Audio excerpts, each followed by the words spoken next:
उत्तराखंड सरकार के कैबिनेट मंत्री गणेश जोशी सैनिक सम्मान कार्यक्रम में शिरकत करने अल्मोड़ा पहुंचे, जहां उन्होंने भूतपूर्व सैनिकों शहीदों के परिजनों को स्मृति चिन्ह और शॉल उड़ाकर सम्मानित किया। इस दौरान उन्होंने केंद्र और राज्य सरकार की उपलब्धियां गिनाई। उन्होंने कहा, बीजेपी की सरकार में सैनिकों को विशेष सम्मान दिया जा रहा है, लेकिन विपक्षी दलों को ये पसंद नहीं है। हरीश रावत पर निशाना साधते हुए गणेश जोशी ने कहा कि अब हरीश बूढ़े हो गए हैं और उन्हें कुछ सही से दिखाई नहीं देता है, उन्हें चश्मा बदल लेना चाहिए।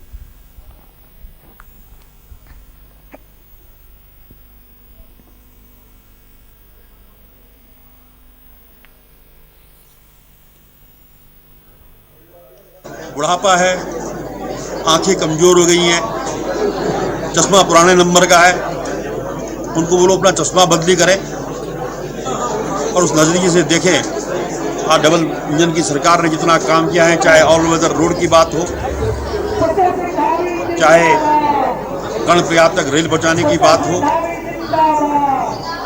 चाहे टिहरी और देहरादून को टनल से जोड़ने की बात हो, चाहे मसूरी में 837 करोड़ की टनल की बात हो, हर क्षेत्र में नरेंद्र मोदी जी ने यहाँ की सरकार की मदद की है। अभी आपने देखा होगा, आपदा आई थी कुमाऊं में, प्रधानमंत्री जी ने खुद उसका आकलन किया, गृह मंत्री जी ने खुद उसका आकलन किया और लगातार जो भी मदद केंद्र से मांगी जाती है हमारी सरकार को मिल रही है। इसलिए हरीश रावत जी को अपना जरा चश्मे का नंबर बदली करना चाहिए।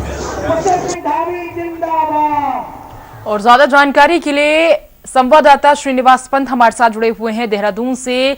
श्रीनिवास, सबसे पहले जनता मिलन कार्यक्रम के बारे में हम आपसे जानना चाहेंगे।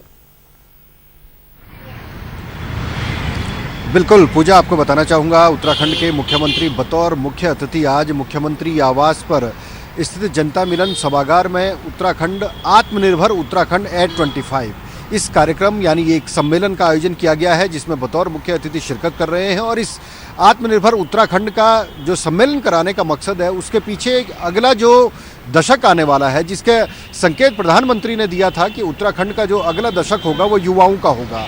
उसी उत्तराखंड के आत्मनिर्भर होने के लिए किन किन बातों पर ध्यान रखा जाना चाहिए, सरकारों को क्या करना चाहिए, राजनीतिक इच्छा शक्ति की आवश्यकता किस रूप में होगी, इसीलिए बाकायदा इस सम्मेलन का आयोजन किया गया है। 4 सत्रों में ये सम्मेलन आयोजन होगा।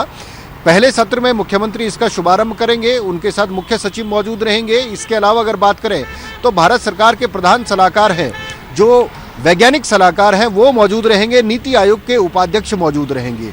तो अपने आप में ये नीतिगत और प्लानिंग का सत्र होगा कि उत्तराखंड की भौगोलिक विषमताओं को पर चर्चा करते हुए कि किन किन चीज़ों को, रिसोर्सेज को डेवलप किया जा सकता है, आमदनी बढ़ाई जा सकती है, बेरोजगारी दूर करने के लिए पहाड़ में कैसे इंडस्ट्री को चढ़ाया जा सकता है, पर्यावरण और विकास दोनों को एक साथ किस प्रकार से किया जा सकता है। इस पर व्याख्यान देने के लिए पद्म विभूषण डॉक्टर अनिल जोशी भी अपना व्याख्यान देंगे। चीफ सेक्रेटरी का संबोधन होगा। तमाम जो गणमान्य लोग पहुंचेंगे वो अपना व्याख्यान वहां पर देंगे और 4 सत्रों में इसका आयोजन किया जाएगा। उसके बाद अगर हम इस कार्यक्रम से इतर अगर बात करते हैं तो उत्तराखंड के मुख्यमंत्री पुष्कर सिंह धामी बागेश्वर दौरे पर जाएंगे। बागेश्वर दौरे पर जाने के साथ ही वहां पर माँ भगवती के दर्शन करेंगे मंदिर में। उसके बाद एक बड़ी जनसभा का आयोजन होगा, लेकिन उससे पहले मुख्यमंत्री दानपुर महोत्सव का शुभारंभ करेंगे और यही एक बड़ी जनसभा को संबोधित करेंगे। उसके बाद उत्तराखंड के मुख्यमंत्री पुष्कर सिंह धामी का कार्यक्रम दिल्ली के लिए तय है। वो उत्तराखंड सदन तकरीबन 5:30 बजे के आसपास पहुंचेंगे। 5:30 बजे से लेकर के 10 बजे तक उनका समय आरक्षित किया गया है। केंद्रीय जो मंत्री हैं उनसे उनकी मुलाकात संभव है। अब अभी मंत्रियों का नाम सामने नहीं है कि किन किन मंत्रियों से उनका मुलाकात होगी, लेकिन उनकी जो टीम है, मुख्यमंत्री की जो कोर टीम है, वो लगातार संपर्क स्थापित कर रही है केंद्रीय मंत्रियों के साथ। उनकी मुलाकात हो सकती है, नितिन गडकरी से मुलाकात हो सकती है, गृह मंत्री से मुलाकात हो सकती है, इसके अलावा बीजेपी के राष्ट्रीय अध्यक्ष से मुलाकात हो सकती है।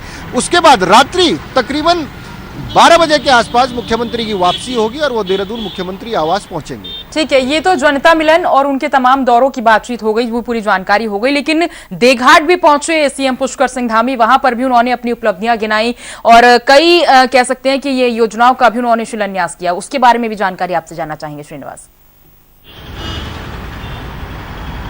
बिल्कुल, देखिए चुनावी मोड पर सरकार है, पार्टियां हैं, कभी भी आचार संहिता लग सकती है। अब कुछ ही वक्त शेष चुनाव में रह गया है। ऐसे में 2022 विधानसभा चुनाव के मद्देनजर पुष्कर सिंह धामी बतौर मुख्यमंत्री फ्रंट फुट पर बैटिंग कर रहे हैं। उनके कंधों पर डबल जिम्मेदारी है। एक, मुख्यमंत्री बदलने का जो विश्वास लोगों ने खोया था, लोगों में भारतीय जनता पार्टी ने खोया था, उस विश्वास को पुनः कायम रखना है और प्रचंड बहुमत की सरकार में प्रचंड रूप से विकास हुआ है, इस बात के संकेत ग्राउंड पर देना है।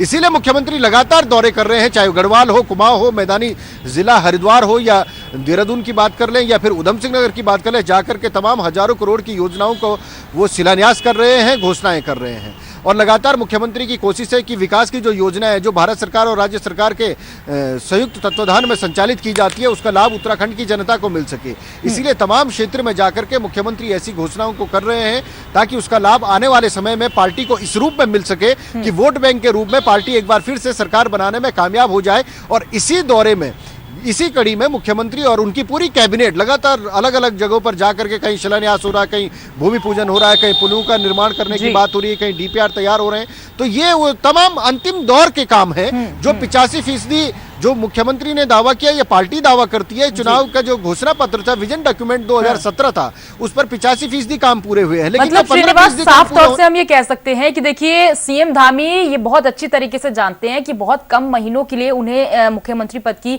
जो सीट मिली थी और अब वो बखूबी काम भी कर रहे हैं। वो जानते हैं कि इन महीनों को ये जो तमाम उन्हें महीने मिले थे कुछ टाइम के लिए, किस तरह से उसका यूज किया जाए, और चुनावी मोड में वो पूरी तरीके से दिख भी रहे हैं आगामी 22 के लिए। बिल्कुल पूजा, ये सबसे बड़ी चुनौती थी एक नए मुख्यमंत्री को ये पता हो कि आगे चुनाव का आने वाला समय है और कुछ ही महीनों के लिए काम करने का वक्त हो, और वो भी तब जब मुख्यमंत्रियों को बदलने से पार्टी पर विश्वास, सरकार पर विश्वास लोगों का कम हुआ हो।